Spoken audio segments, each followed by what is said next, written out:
Hi everyone, welcome in our channel. Today we're going to talk about how the rules of origin work. Before we go ahead, remember to subscribe to the channel, leave a like and a comment if you enjoyed this video, because this is going to help us grow and share more information with everyone.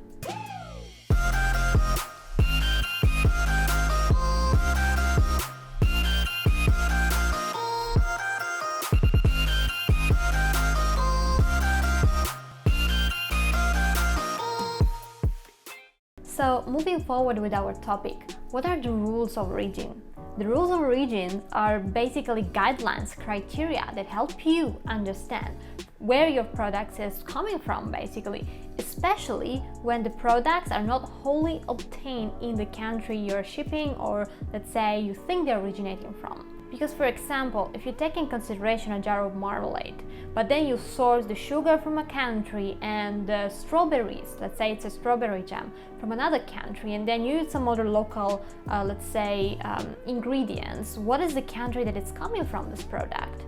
You don't know, right? Because you're just manufacturing in, US, maybe let's say that you're located in the US, you're manufacturing in the US, but you're using other countries' products. So what's the country of origin of your product then? So all those questions are basically answered by those criteria and guidelines made by the rules of origin.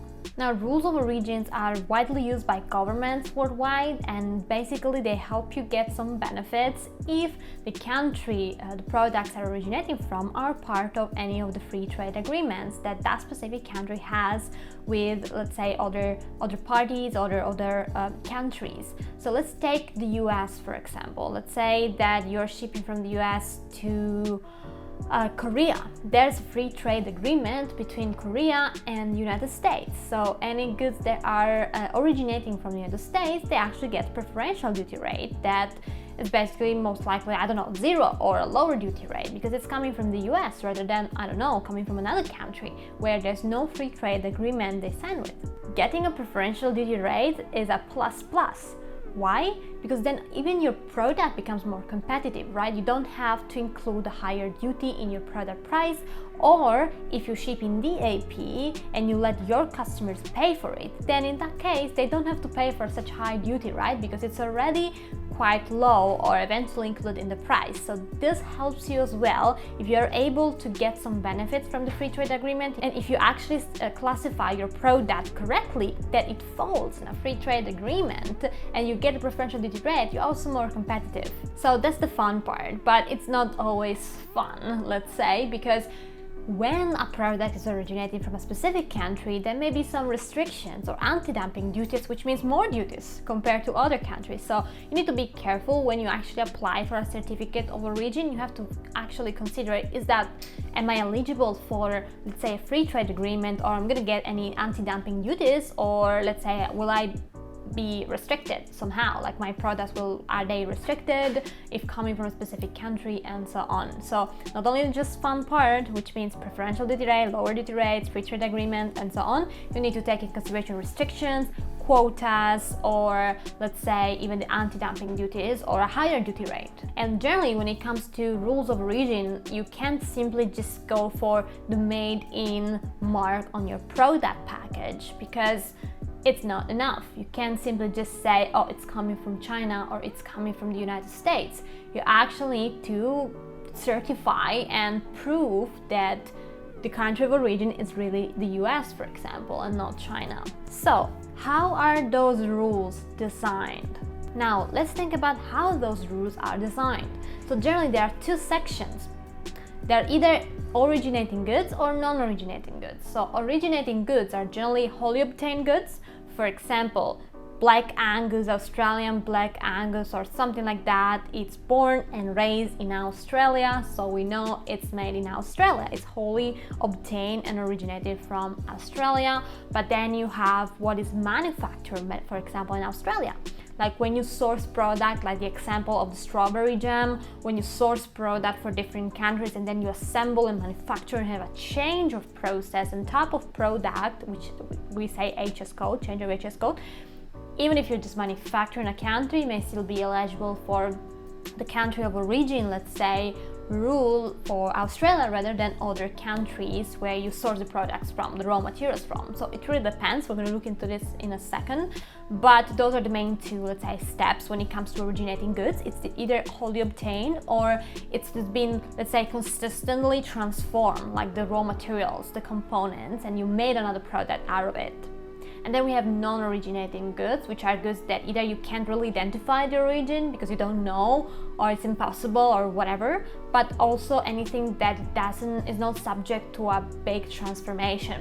And when we talk about big transformation, we generally talk about a change of HS code, which can be either a change of subheading, a change of a heading, a change of the chapter. It depends. Every country has a specific rule when it comes to, let's say, originating material. They're subject to let's say a huge transformation, let's say a consistent transformation.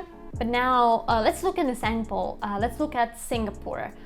Singapore also has, as the European Union, as Japan and any other country, has a set of rules to define the origin of your product. So we have those wholly obtained, we have the huge transformation, or we have products that cannot be classified, where the origin can be classified, or they weren't subject to a huge transformation. Eventually, non-originating materials or products are also those products that don't come from a country where there's no FTA, free trade agreement, they have with. So if I'm shipping to Singapore and Singapore doesn't have a free trade agreement with, I don't know, Turkey, for example, then in that case, the product will be a non-originating because simply is not applicable to FTA because there's no FTA agreement. So when it comes to originating and non-originating material for Singapore, we said also before that overall for originating you either have a wholly obtained product, we said Black Angus, beef Australian Black Angus, born and raised in Australia, or you have the option of, let's say, a transformation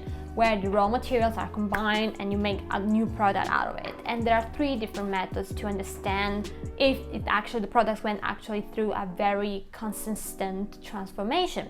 Either you check the HS code that has been changed, and for Singapore it can be anything, it can be the change of subheading or a heading or the chapter. Then we have the regional value content method that we're going to check in a second, and the process value. Then we have the regional value content, which we're going to see in a second, and the process rule. So let's look into this chart for a second.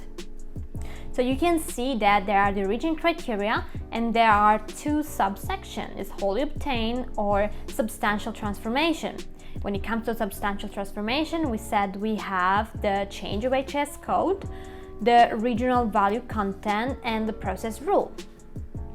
Let's look at example 1. This is an example that is shared already by the Singapore Customs, and it's telling you that, let's say that there's an FTA agreement between Japan and Singapore, and we're getting those goods from Japan. I mean, the rule of origin is from Japan, and it's a strawberry jam. You see the HS code is 2007.99. Now the assessment, it says that the strawberry jam is classified under chapter 20.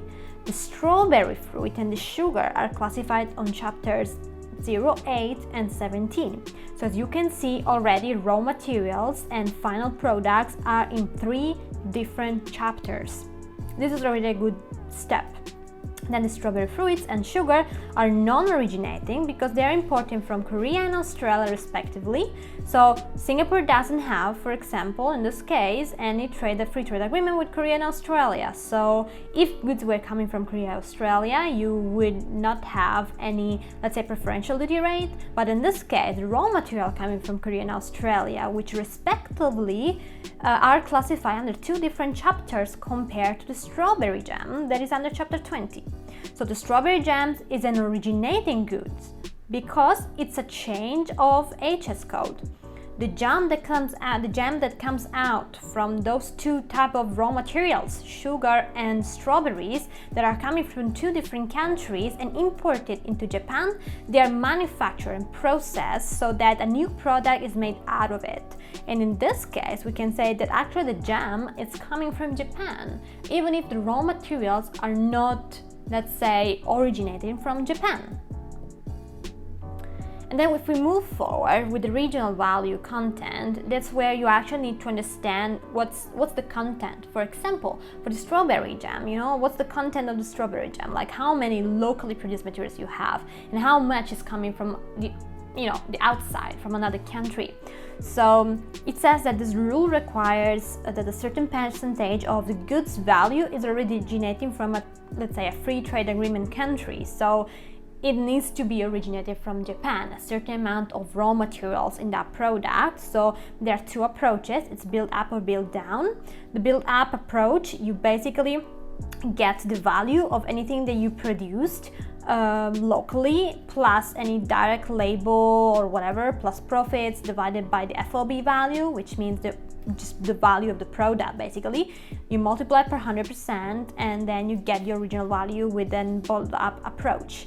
But bottom down is just you start from the FOB value and you take out anything that is not coming from Japan. In this case, multiply per 100, divide by FOB value. So eventually you're gonna get what's the percentage of value that let's say what's the percentage of originating raw materials present in that product. For example, jam, if you're sourcing something locally, and not really jam because you have a quite good transformation there already, but if you're taking any other product, then you need to consider, let's say, you need to consider the value of the products they are inside. So generally you get a percentage by those two approaches, by taking the value, let's say you take overall the price you sell it for, and then eventually you deduct anything that is locally produced, or let's say that has been sourced from the outside. You get either one of the two